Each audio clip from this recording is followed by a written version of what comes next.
Hello everyone, welcome to history class.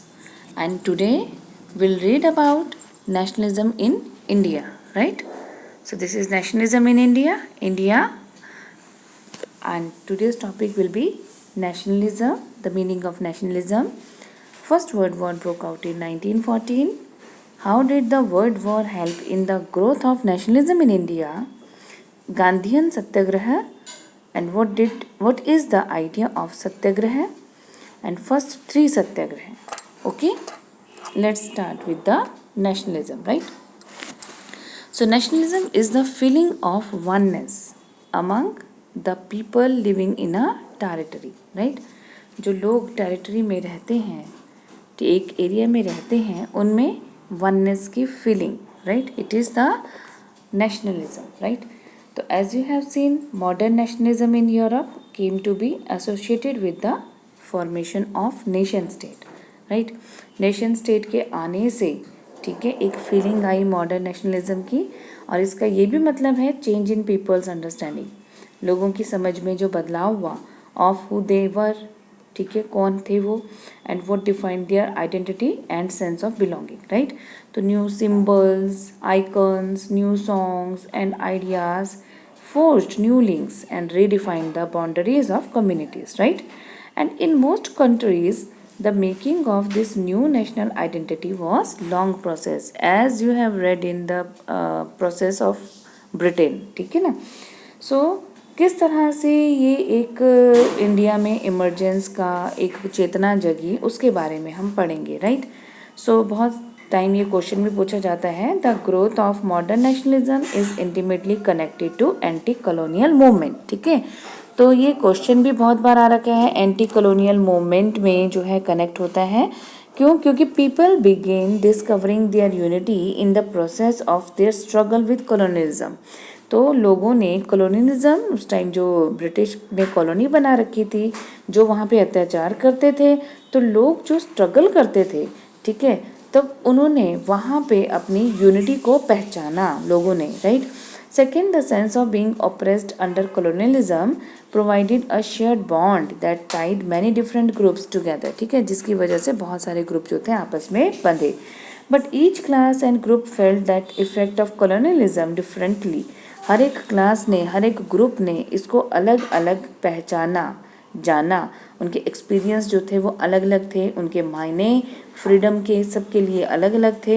And the Congress under Mahatma Gandhi try to force this group together with in one moment, ठीक है, उन्होंने कोशिश की कि ये एक जो सारे ग्रुप हैं वो एक तरह से विकसित हो जाएं, फोर्स उन्हें मिलाया एक मोमेंट में, बट यूनिटी जो थी वो भी संघर्ष में ही आई, right? So in the earlier textbook you have read about the growth of nationalism in India up to first decade of 20th century, right? और इस चैप्टर में हम पढ़ेंगे स्टोरी जो 1920s के बाद से है, राइट? और इसमें हम स्टडी करेंगे non cooperation civil disobedience movement को, राइट?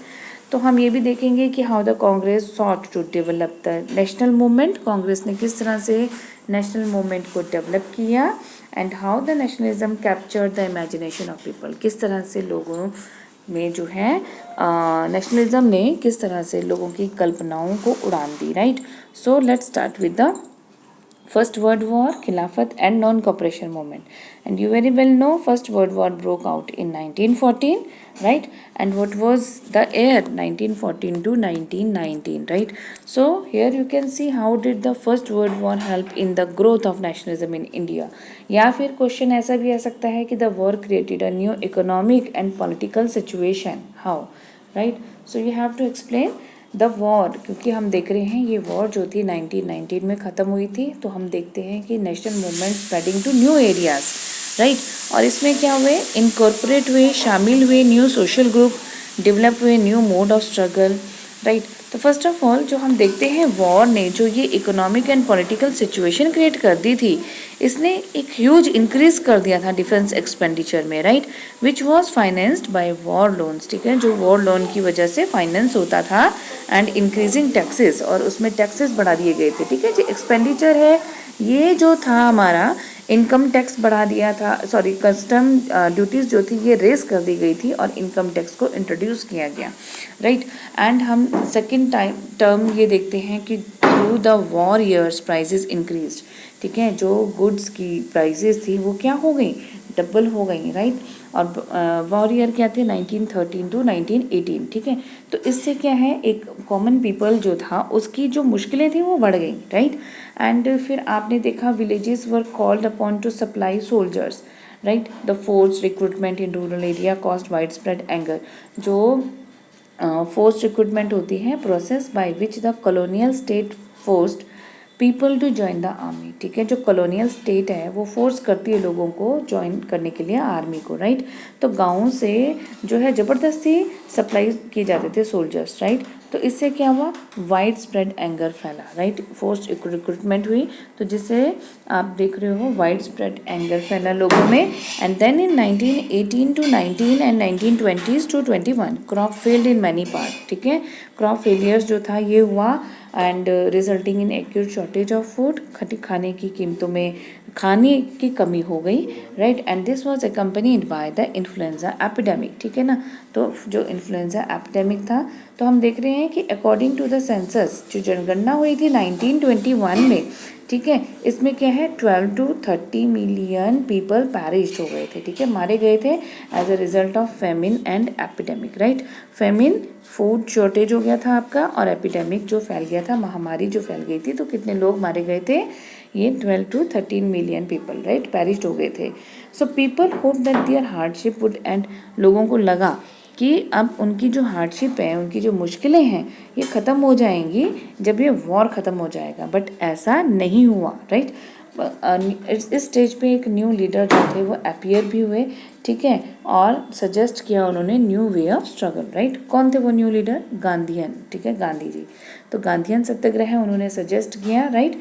महात्मा गांधी जो थे वो इंडिया लौटे, कब लौटे, 1915 में, ठीक है।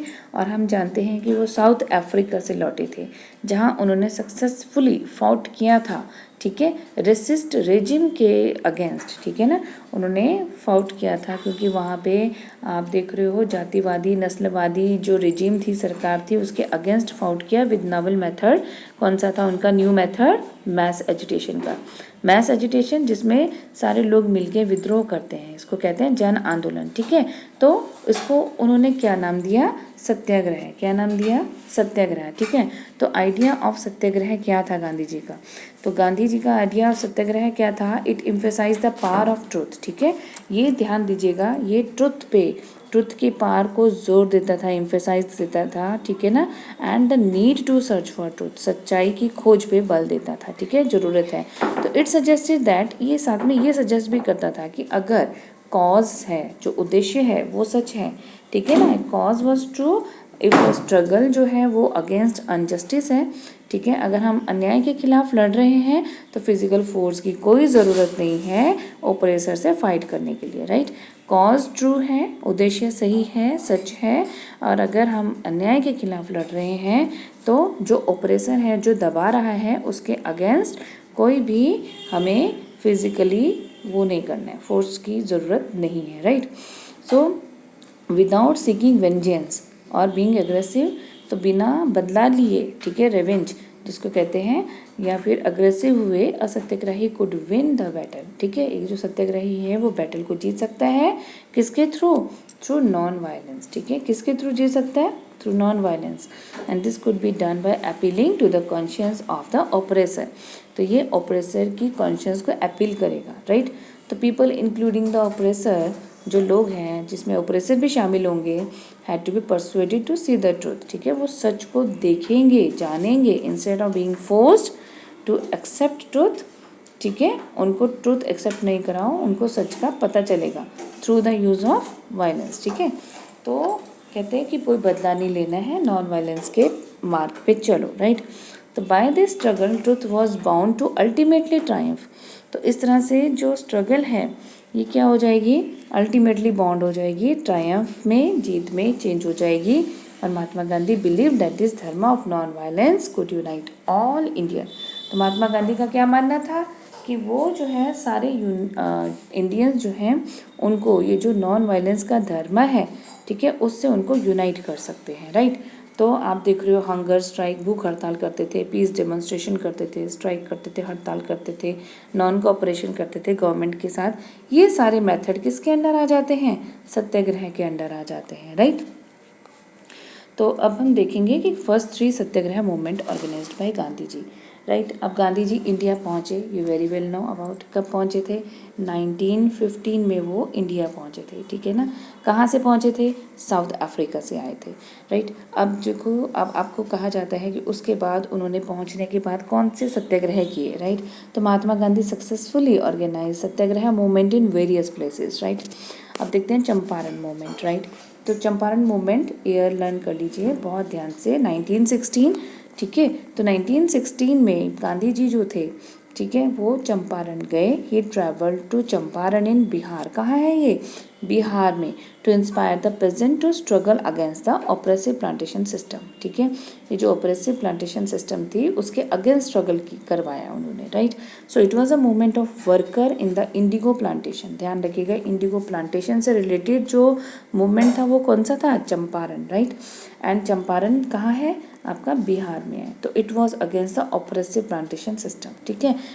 And after that then in 1917, ठीक है, 1917 में ही organise satyagraha to support the peasant of Kheda district.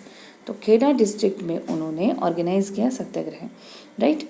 Gujarat, Kheda district कहाँ है? गुजरात में है, right.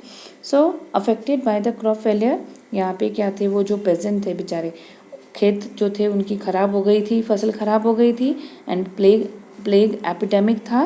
The peasant of Kheda could not pay the revenue. अब जो रेवेन्यू था, लगान था, वो तो दे नहीं सकते थे, और वो क्या मांग रहे थे? डिमांडिंग दैट रेवेन्यू कलेक्शन भी रिलैक्स, ठीक है ना। तो उनको थोड़ा ये रिलैक्सड हो जाए, कुछ कम हो जाए उनका, राइट। तो क्रॉप फेलियर हो गया था, प्लेग एपिडेमिक जो था, जिसकी वजह से फार्मर की लाइफ जो थी वो मिजरेबल हो गई थी। कहाँ के फार्मर्स की लाइफ? खेड़ा के फार्मर्स की लाइफ, राइट। तो ये कहाँ है? गुजरात में है।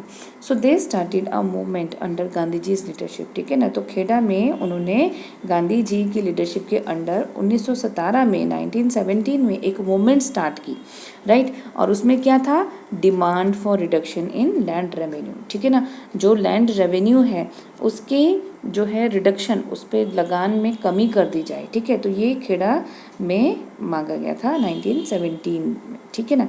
After that in 1918 Mahatma Gandhi went to Ahmedabad, right. कहाँ गए वो? अहमदाबाद 1918 में, राइट। और यहाँ पे ऑर्गेनाइज किया satyagraha movement amongst cotton mill worker, ठीक है।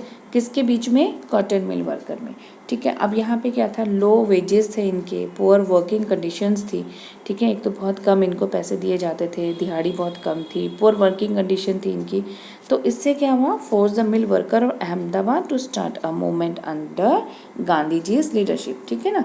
क्योंकि मिल वर्कर जो थे, क्योंकि आप देख रहे हो प्लेग वगैरह, ठीक है ना, प्लेग वगैरह हुआ था जो ब्रोकन आउट हुआ था अहमदाबाद में, ठीक है। तो वो हायर वेजेस के लिए यहाँ पे मिल वर्कर्स जो थे वो क्या कर रहे थे? मूवमेंट कर रहे थे, राइट। किसकी लीडरशिप के अंडर? गांधी जी की लीडरशिप के under, right. So children, this was for your today's class and hope you must have understood it. Okay, thank you.